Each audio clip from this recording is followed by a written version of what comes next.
लगभग 2500 वर्ष पूर्व सिद्धार्थ नामक एक व्यक्ति ने अपने सांसारिक सुखों का त्याग करके कठोर तपस्या से संपूर्ण ज्ञान को प्राप्त किया और उन्होंने हमें यह भी सिखाया कि जीवन का उद्देश्य भौतिक सुखों की प्राप्ति नहीं बल्कि आत्मसंतोष प्राप्त करना है।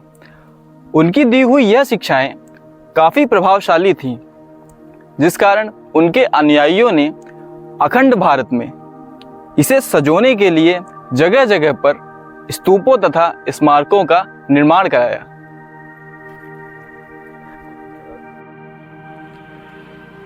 तो आज हम आपको लेकर जा रहे हैं ऐसी ही एक प्राचीन धरोहर पर जो न केवल मौर्यकालीन बौद्ध स्थापत्य का प्रतीक है बल्कि भगवान बुद्ध के संदेशों को जीवंत रखने का भी प्रयास करती है।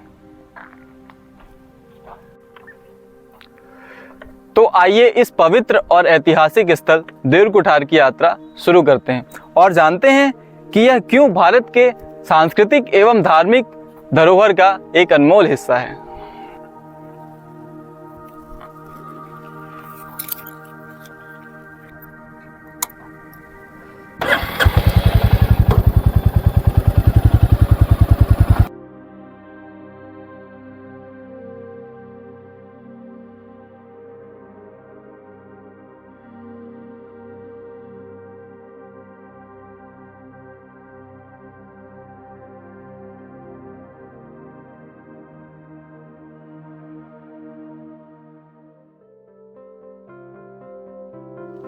अभी हम रीवा से लगभग 70 किलोमीटर की दूरी पर स्थित देऊर कुठार की ओर आगे बढ़ रहे हैं। यह सफ़र सिर्फ एक यात्रा नहीं है बल्कि इतिहास, धर्म और प्रकृति के अनमोल खजाने की ओर बढ़ने जैसा है।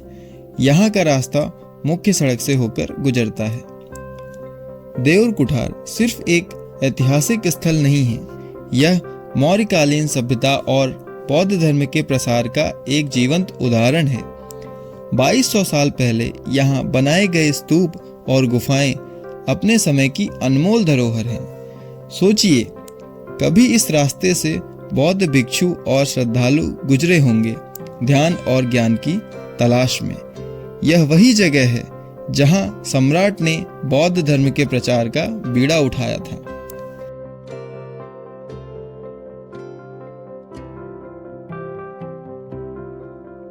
रास्ते के चारों ओर फैला हुआ खुला और साफ सुथरा वातावरण दिल को सुकून देता है। सड़कें एकदम आरामदायक हैं और जैसे जैसे हम मंजिल के करीब पहुंच रहे हैं, उस प्राचीन स्थल को देखने का रोमांच और भी बढ़ रहा है। इस सफ़र का असली आनंद है रास्ते में हर छोटे छोटे नज़ारों को देखना और कल्पना करना कि 2200 साल पहले यहाँ जीवन कैसा रहा होगा।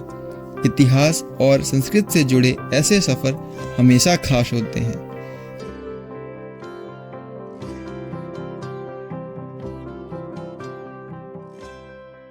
नमस्कार आप सभी को, स्वागत है आपका मेरे इस नए व्लॉग में। तो जैसा कि हम पहुंच चुके हैं विंध्य क्षेत्र के रीवा में उपस्थित देऊर कुठार परिसर पर, तो चलिए इसी के साथ अंदर चलते हैं और यहाँ से जुड़ा इतिहास तथा रोचक जानकारी आपके साथ साझा करते हैं और यहाँ पर स्थित प्राकृतिक सुंदरता तथा मनोरम दृश्य को आपके साथ साझा करते हैं, आपको दिखाते हैं।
देऊर कठार, जो कि मध्य प्रदेश के रीवा जिले में स्थित है और यह भारत के प्राचीनतम बौद्ध स्थलों में से एक है। इसका निर्माण 300 ईसा पूर्व यानी कि लगभग 2300 वर्ष पहले सम्राट अशोक के शासनकाल में हुआ था और यहाँ पर यह निर्माण कराने का उद्देश्य बौद्ध धर्म के प्रचार प्रसार तथा उसके संरक्षण के लिए यह बनवाया गया था। यहाँ पर 40 छोटे छोटे स्तूप स्थित हैं तथा 3 मुख्य बड़े स्तूप हैं तथा इस परिसर पे तकरीबन 700 से 800 साल पुराने काले मिट्टी के बर्तन भी यहाँ पर पाए गए हैं।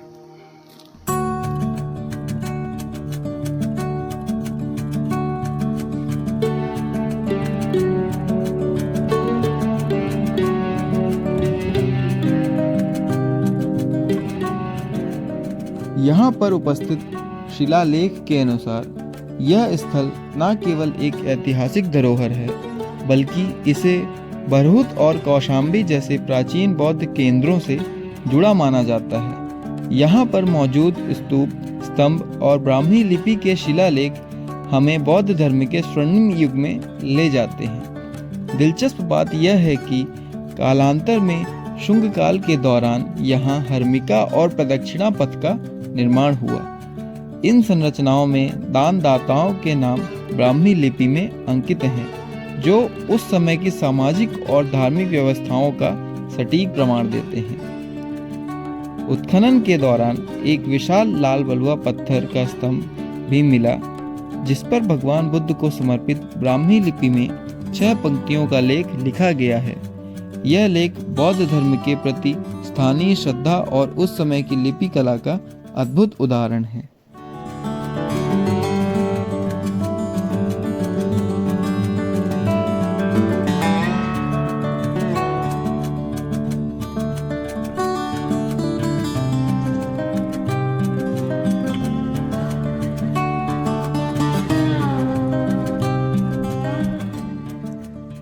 यह स्थल भारतीय पुरातत्व सर्वेक्षण के अंतर्गत आता है। यहाँ के मुख्य 3 स्तूप जो कि मौर्यकालीन तथा शुंगकालीन के प्रतीत होते हैं। उत्खनन के दौरान यहाँ पर मिले स्तूप के कुछ भाग से यह प्रतीत होता है कि यहाँ का भूविन्यास स्वास्तिक के आकार का रहा होगा।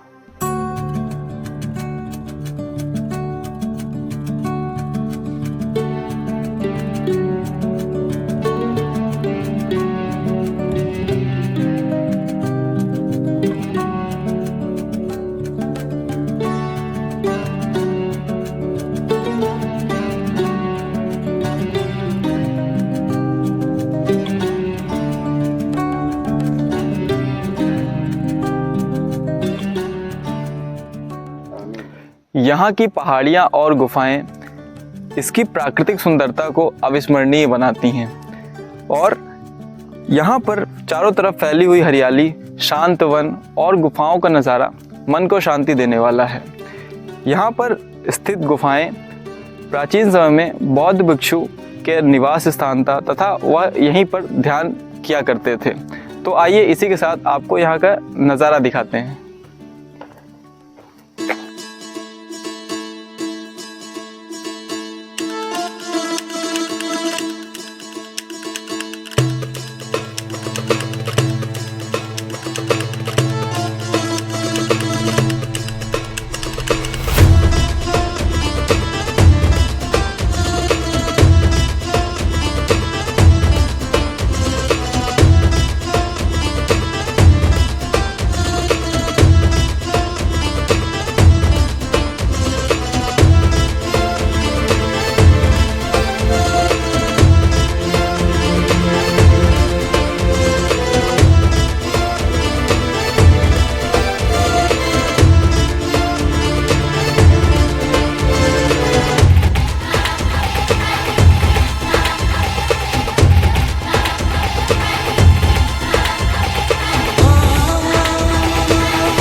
इस प्रकार हमने रीवा जिले में स्थित देऊर कुठार का भ्रमण किया और यहाँ की रोचक जानकारियाँ तथा इतिहास आपके साथ साझा किया। आप जब भी यहाँ पर आएँ सुरक्षा तथा स्वच्छता का विशेष ध्यान रखते हुए आएँ। तो इसी जानकारी के साथ मैं लेना चाहूँगा आपसे पूर्ण विराम। आप सभी को कहता हूँ जय श्री राम।